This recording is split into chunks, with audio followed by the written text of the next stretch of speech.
Baghdad کی فوج اور امام علی رضا علیہ السلام۔ آپ مستورات کو محفوظ جگہ پر چھپا کر خود دروازے پر عیسیٰ کے سامنے کھڑے ہو گئے۔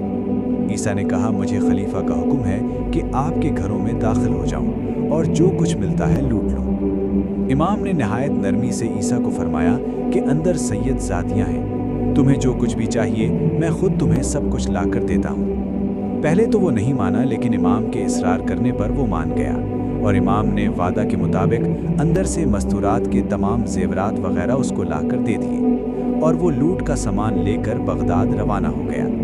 یہ واقعہ آپ کی امامت کے ابتداء میں 186 ہجری سے 184 ہجری میں پیش آیا۔